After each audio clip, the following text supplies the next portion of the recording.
Cities of Champions is next. They're going to talk about all kinds of good stuff. I'm assuming they're going to touch on some of the stuff I did here, but they're much smarter when it comes to baseball than me. So please tune in for them. This is Cities of Champions, the show about the best rivalry between two championship-winning cities, Boston and New York. I'm Andrew Roberts, here with Ryan Collins and Connor Smith. They're not going to a Game 7 against the New York Knicks. I'm sorry. This is that Monday night game. Jaylen Brown was out. Yeah, you're right. It's going to be a closer game, but it's going to be one that the Celtics come out on top in. Yes, the Knicks have been on fire, but can they handle the healthy duo of Tatum and Brown? No, they can't. They don't have an answer to that. I'm going to give some credit to Julius Randle. He had a great game-winning shot on Friday night. Got a double bang out of Mike Breen.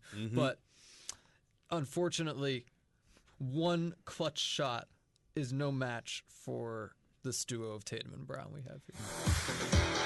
Now back to the discussion. You are listening to VIC Weekend Sports Talk Shows. Welcome back to Cities of Champions. We are going to shift gears over to baseball. Red Sox, Mets, and Yankees are all getting ready for the season down in Florida at their respective spring training stadiums. In those 1 or 2 innings, every one of those Red Sox starters haven't really given up runs. And then Nick Pivetta comes along, pitches an inning and a half, gives up 3 runs, gives up 5 hits, and now he's going off to the World Baseball Classic, and they're not going to see him for a month. That is not really an impression you want to be giving when you're leaving the team for a month. My prediction about Nick Pivetta here, this is assuming that the Red Sox come into the season with a fully healthy pitching staff. But assuming that the Red Sox do come in with a fully healthy pitching staff, I don't think Nick Pivetta will come back to a spot in the rotation. You do this, you leave the team for a month.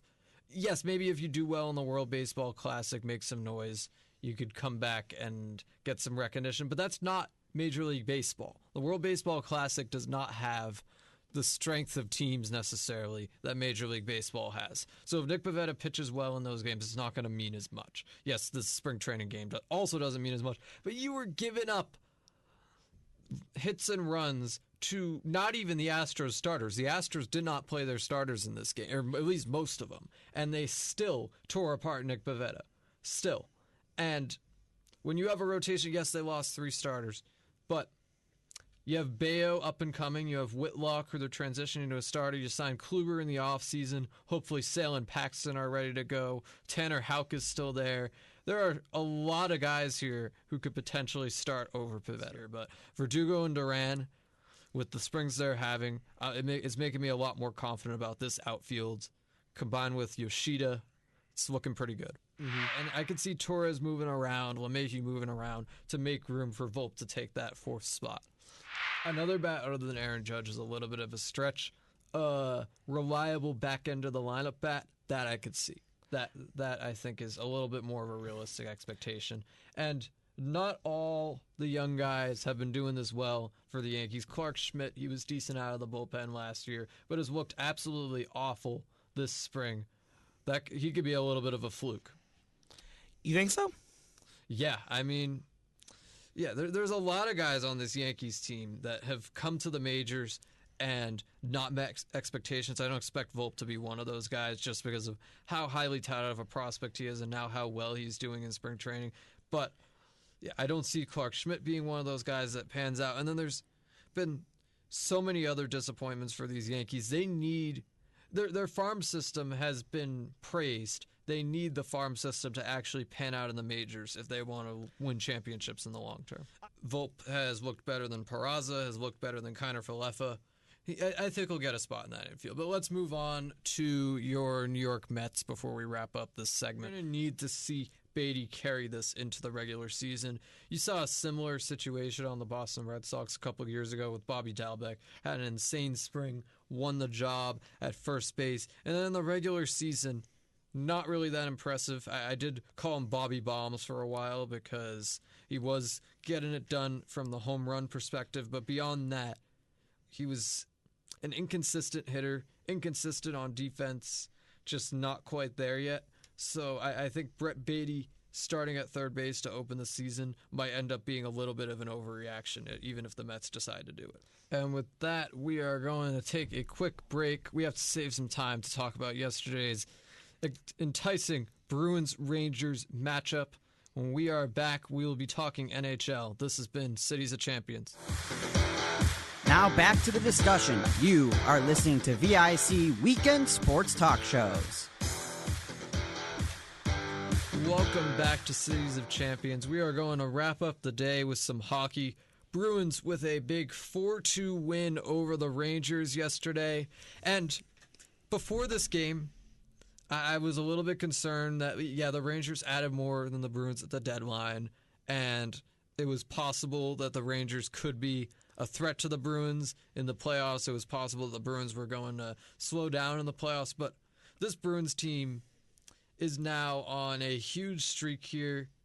It's looked like no one's been able to stop them of late. They are now 10 games in a row against pretty good teams. And this is a historical team right here that, yes, we've made the arguments that the President's Trophy winners don't always win cups, rarely win cups.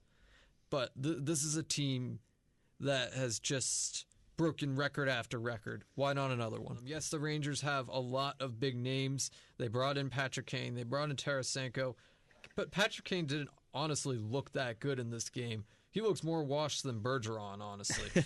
and you've been, a lot of people have been quick to call Bergeron past his prime, but Bergeron had a big goal late in the game. Patrick Kane struggled on defense and did not score. Has he ever played defense that well? Not really. Bergeron has. He's one of the best defensive forwards in the NHL.